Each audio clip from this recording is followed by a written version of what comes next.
Welcome to my YouTube channel. और आज हम लोग देखेंगे इस क्लास में जनरल एंट्री कैसे करते हैं। तो जनरल एंट्री के बारे में हम लोग यहाँ पे देखेंगे। पहले इसके रूल रेगुलेशन को देखेंगे और उसके बाद कुछ एग्जाम्पल के थ्रू हम जनरल एंट्री बनाना यहाँ देखेंगे।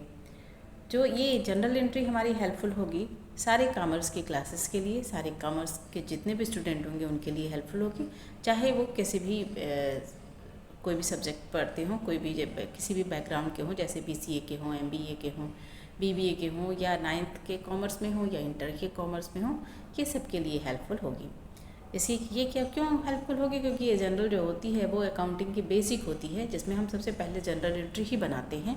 जनरल एंट्री का मतलब ये होता है कि हम रिकॉर्ड कर रहे हैं किसी भी ट्रांजैक्शन को। क्या कर रहे हैं? हम रिकॉर्ड कर रहे हैं। जो ट्रांजैक्शन का मतलब ये होता है जो पर डे हमारी परचेजिंग और सेलिंग हो रही है उसे ही हम बोलते हैं ट्रांजैक्शन। और जो भी ट्रांजैक्शन हो रहा है उसे हम पर डे रिकॉर्ड कर लेते हैं एक क्रोनोलॉजिकल ऑर्डर में, जिसे ही हम कहते हैं जनरल बनाना। और उसी की जो एंट्री हम लिखते हैं उसे हम बोलते हैं जनरल एंट्री बनाना। तो आइए हम देखते हैं कि जनरल एंट्री होती क्या है और ये कैसे बनाते हैं इसको इस क्लास में। देखिए, general is a consign record of all transaction of business. क्या होता है? जनरल एक रिकॉर्ड होता है ऑल ट्रांजैक्शन का। Transaction in the sense of purchasing and selling. तो जो भी ट्रांजैक्शन हम कर रहे हैं उनमें क्या होता है? एक रिकॉर्ड होता है। रिकॉर्ड यानी कि हम रिकॉर्ड मेंटेन करते हैं। इसे सिस्टमेटिक क्रोनोलॉजिकल ऑर्डर में हम क्या करते हैं? राइट डाउन करते हैं, लिखते हैं।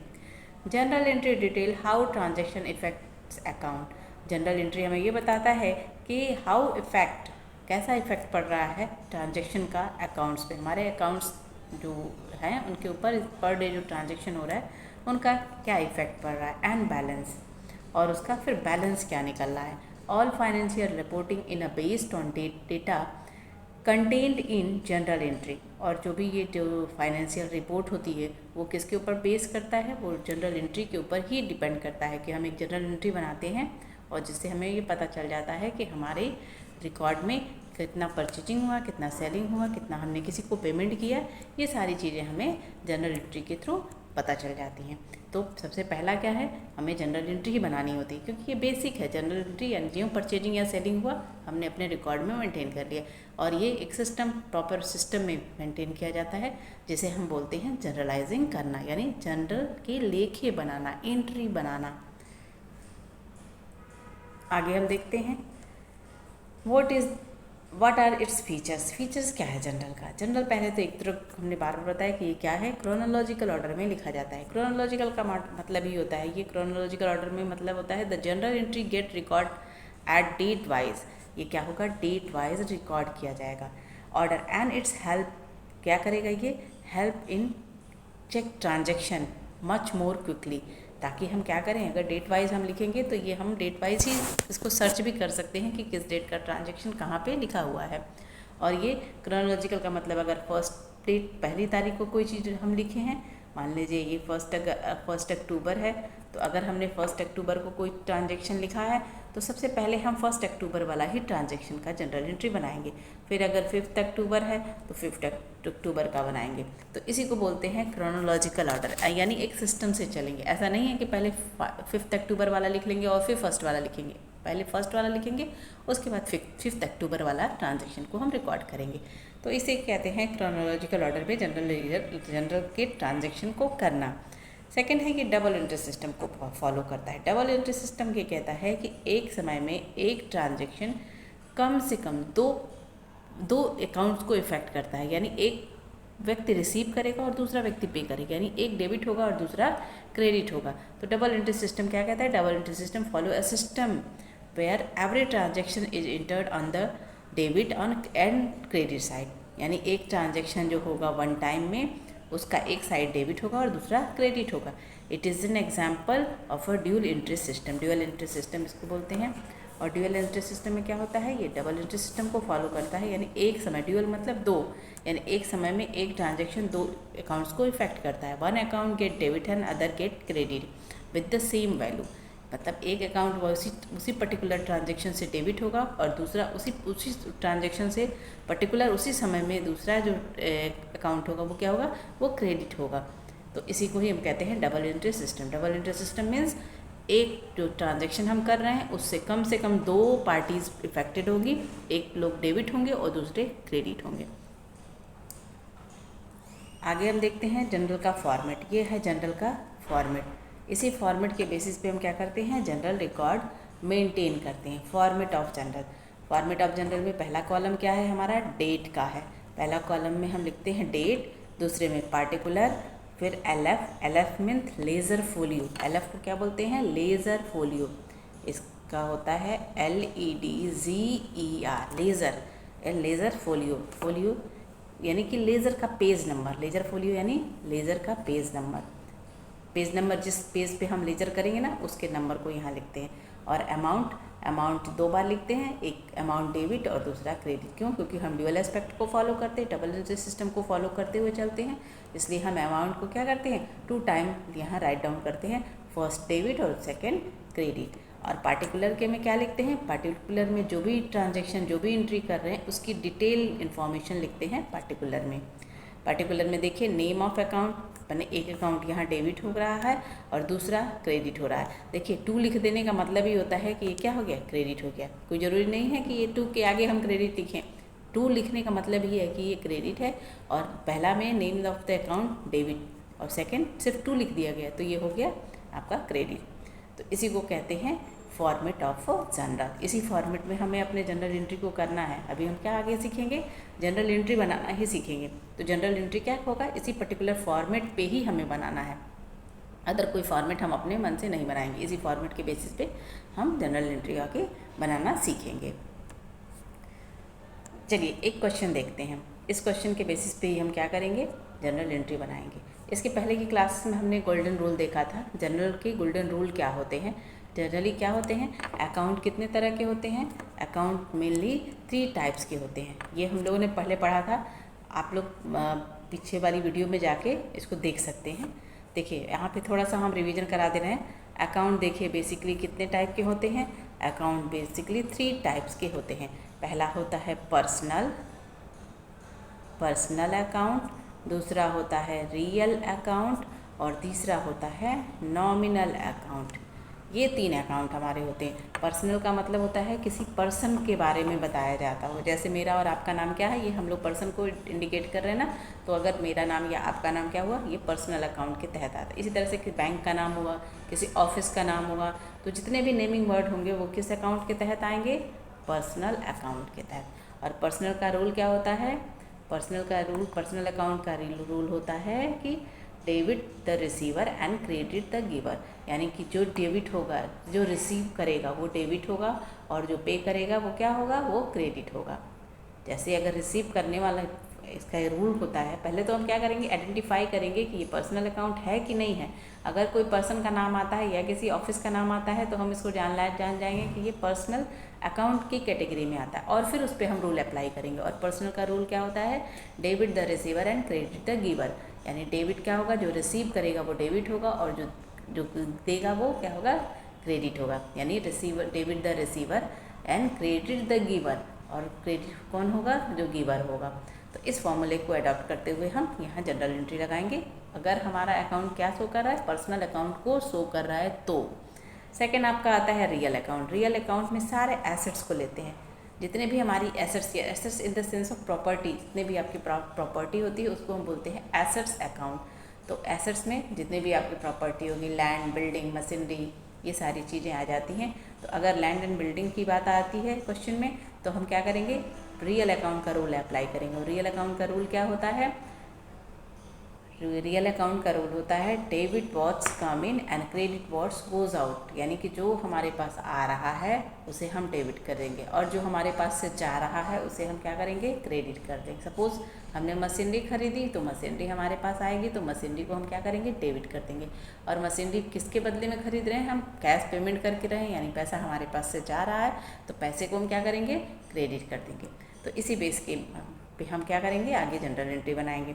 तीसरा हो गया नॉमिनल अकाउंट। नॉमिनल अकाउंट में सारे एक्सपेंसेस को हम लेते हैं और इनकम को लेते हैं। अगर हमारे पास हमको कोई एक्सपेंस हो रहा है तो वो भी नॉमिनल में आएगा, और अगर कोई हमें इनकम हो रहा है तो भी नॉमिनल में आएगा। तो इसका रूल क्या होता है, debit all expenses and losses and credit all incomes and gain. तो इस बेसिस पे हम क्या करेंगे, यहाँ पे जनरल एंट्री बनाएंगे, ये तीनों पहले अकाउंट देखते हुए। तो आइए अब आइए हम क्या करते हैं, एंट्री बनाना देखते हैं कि हम जनरल एंट्री कैसे बनाएंगे। अब देखिए पहला क्या है, गुड्स परचेज फ्रॉम मनीषा। यहाँ पे देखिए हमने क्या किया, गुड्स परचेज किया, किससे परचेज किया, मनीषा से परचेज किया।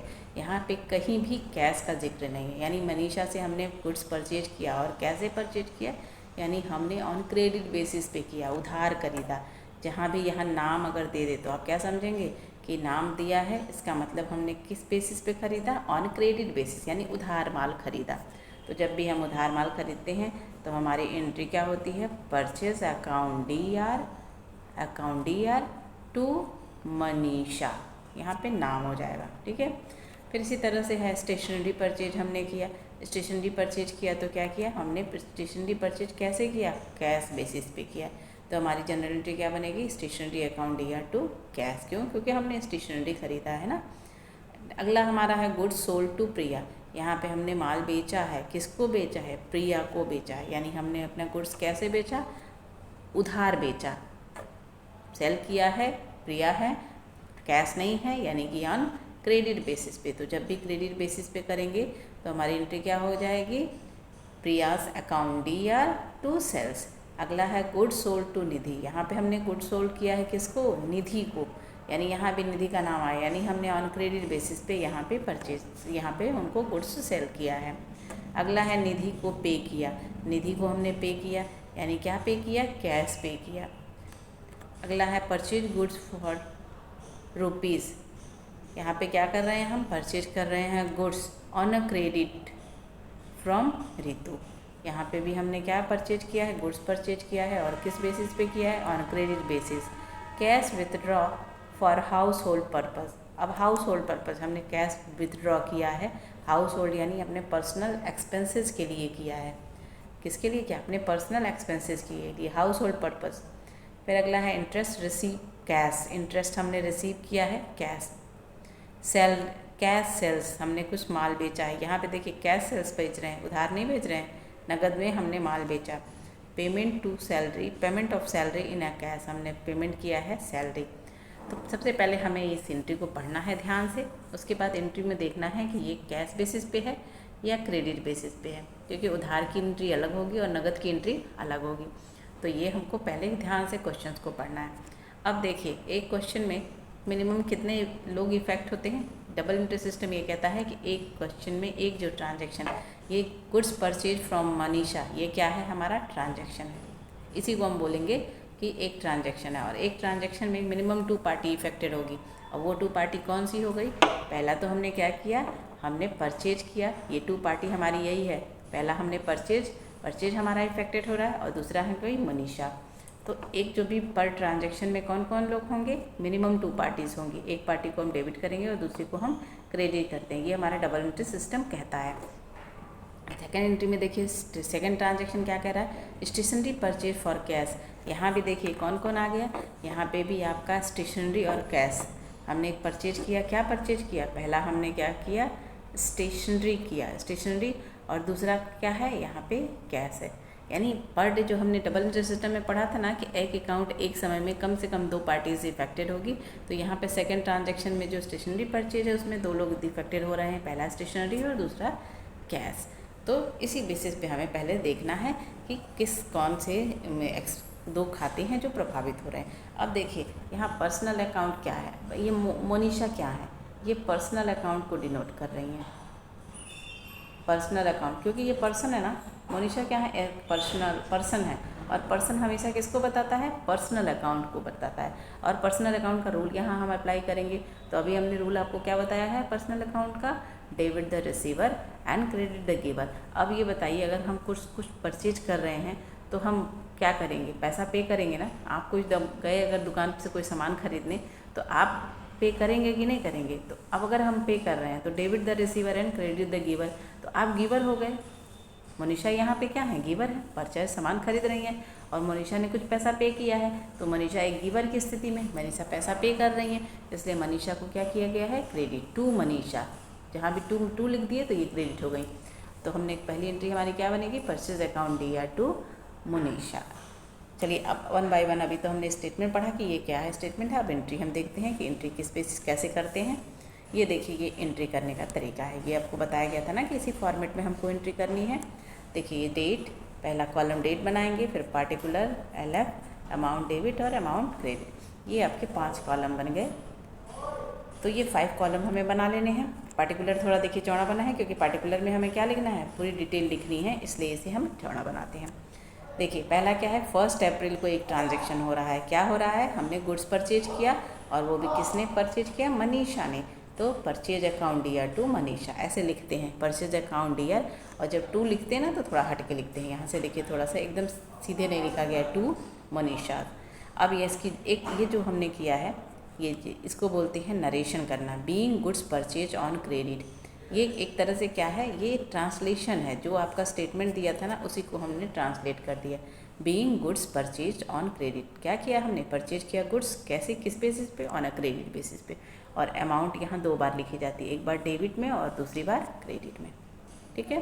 सेकेंड एंट्री देखिए, हमने क्या परचेज किया, 1 अप्रैल को ही एक स्टेशनरी भी परचेज किया। तो यहाँ पे हमने स्टेशनरी और कैश, कैश हमारा क्या है, रियल अकाउंट है, स्टेशनरी हमारा कोई प्रोडक्ट है, यानी ये भी ये क्या है, हमारा एक्सपेंसेस को शो कर रहा है, यानी नॉमिनल अकाउंट को बता रहा है।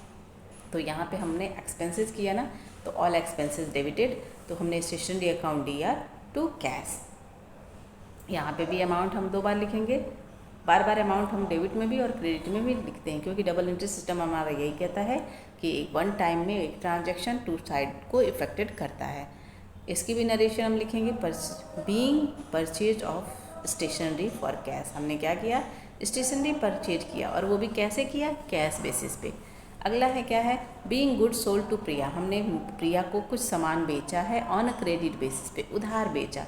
तो यहाँ पे एंट्री क्या होगी, Priya's account dear to Priya account dear किया गया, प्रियाज अकाउंट भी लिख सकते हैं आप, प्रिया के आगे यस लगा के और अकाउंट लिख सकते हैं। और अगर सिर्फ अकाउंट नहीं लिखते हैं तो सिर्फ नाम ही लिखा गया है यहाँ पे, Priya account dear to sales.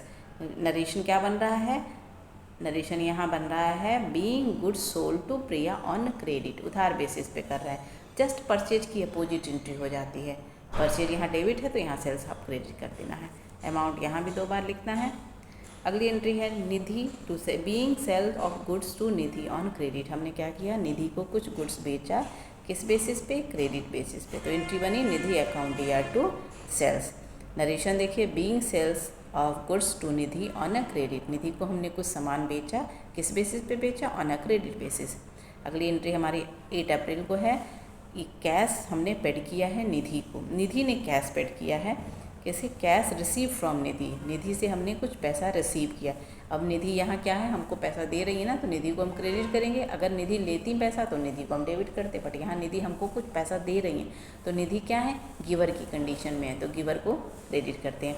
तो cash account dear to Nidhi, to लिखने का मतलब ये है कि ये क्रेडिट हो गया। तो हमारी जनरल एंट्री बन गई कैश अकाउंट डियर टू निधि, और नरेशन क्या बना, बीइंग कैश रिसीव फ्रॉम निधि, हमने क्या किया, कैश रिसीव किया निधि से। अब यहाँ कैरेट फॉरवर्ड लिख देते हैं, यानी क्या करेंगे हम, चूँकि हमको दूसरे पेज में ले जाना है ना इसको, देखिए कैरेट फॉरवर्ड लिखा गया ना, यानी कि हमें इसे दूसरे पेज में ले जाना है। इस टोटल को, टोटल यहाँ पे हमने कर लिया, टोटल को हम नेक्स्ट पेज पे ले जाएंगे, क्योंकि हमारा दूसरे पेज पे अभी क्वेश्चन लग रहा है, इस पेज पे जगह नहीं है, तो अगले पेज से ले जाने के लिए ये लिखते हैं कैरेट फॉरवर्ड। आगे की एंट्री हम देखते हैं। आगे की एंट्री देखिए, यहाँ पे कह रहे हैं ना, परचेज किया गया है गुड्स ऑन अ क्रेडिट, यहाँ पे भी कुछ सामान परचेज किया गया है, किससे परचेज किया गया है, क्रेडिट बेसिस पे, रितु से। तो पहले भी हमने ये एंट्री बनाई है कि परचेज करेंगे अगर हम ऑन क्रेडिट बेसिस पे तो क्या करेंगे, purchase account dear to Ritu. अगर यही कैश बेसिस पे होता ना तो यहाँ हम लिखते purchase account dear to cash, अगर कैश बेसिस पे होता, बट यहाँ क्या है, क्रेडिट बेसिस पे है, तो purchase account dear to Ritu. Amount यहाँ पे देखिए पिछला, अब यहाँ देखिए ब्रॉड फॉरवर्ड, यानी जो ऊपर वाली अमाउंट जब हम टोटल ले आएंगे तो उसको हम यहाँ वहाँ उस पेज पे लिखे कैरेट फॉरवर्ड, और यहाँ लिखेंगे ब्रॉड फॉरवर्ड, यानी ऊपर का जो टोटल था वो हम यहाँ पे इस पेज पे ले आए। फिर चलिए अब यहाँ पे अमाउंट भी हम 2 लिख लिए 2 बार। अब आइए हमने क्या किया, कैश विथड्रॉ किया फॉर पर्सनल यूज़, अपने घर के लिए लिखा था ना एंट्री में कि हाउस कि घर खर्ची के लिए हमने क्या किया, कुछ पर्सनल पैसे निकाले। तो जब भी पर्सनल पैसे हम निकालते हैं, पर्सनल यूज़ के लिए निकालते हैं, तो उसको हम बोलते हैं ड्राइंग। तो देखिए यहाँ लिखा गया है ड्राइंग, पर्सनल यूज़ के लिए हमने निकाला ना, तो ड्राइंग। तो ड्राइंग अकाउंट दिया टू कैश। फिर अगला है 13 अप्रैल का इंटरेस्ट रिसीव। हमने इंटरेस्ट रिसीव किया। इंटरेस्ट रिसीव करने की यानी हम क्या है, हमारे इंटरेस्ट अगर रिसीव करेंगे तो हमारे लिए क्या है, ये प्रॉफिट है, यानी हमारी इनकम है। तो इनकम को हमेशा क्रेडिट करते हैं। क्यों? क्योंकि ये नॉमिनल अकाउंट को डिनोट कर रहा है। नॉमिनल अकाउंट का रूल क्या होता है कि ये बताता है कि all expenses are debited and all income are credited. तो क्या है, इंटरेस्ट अगर हम रिसीव करेंगे तो ये हमारी इनकम होगी कि नहीं होगी, तो इसलिए इनकम को हमने क्या किया, क्रेडिट कर दिया। एंट्री बनी यहाँ कैश अकाउंट दिया टू इंटरेस्ट रिसीव। ये एंट्री देखिए, कैश अकाउंट दिया टू इंटरेस्ट रिसीव, और अमाउंट को भी यहाँ एक बार डेबिट में और दूसरी बार क्रेडिट में लिखा गया। अगला हमारी एंट्री बनती है 30 अप्रैल की। ये कह रहे हैं कि sale of goods for cash. हमने क्या किया, कुछ गुड्स बेचा, किस बेसिस पे, कैश बेसिस पे। तो एंट्री क्या बनी, कैश अकाउंट दिया टू सेल्स। अब यहाँ ये कैश बेसिस पे है, क्रेडिट बेसिस पे नहीं है, तो इसलिए हमने क्या किया, यहाँ कैश लिख दिया। अगर ये क्रेडिट बेसिस होता तो ये कैश की जगह किसी पर्टिकुलर को जिसको हम सेल करते हैं उसका नाम लिखते हैं। अगला है 13 अप्रैल का सैलरी पेड किया हमने, तो सैलरी अकाउंट दिया टू कैश। तो ये आज हमने कुछ जनरल एंट्री देखी है। जो बेसिक जनरल एंट्री है ये आपको बार बार प्रैक्टिस के लिए रिवाइज करना है और बनाना है। Thank you.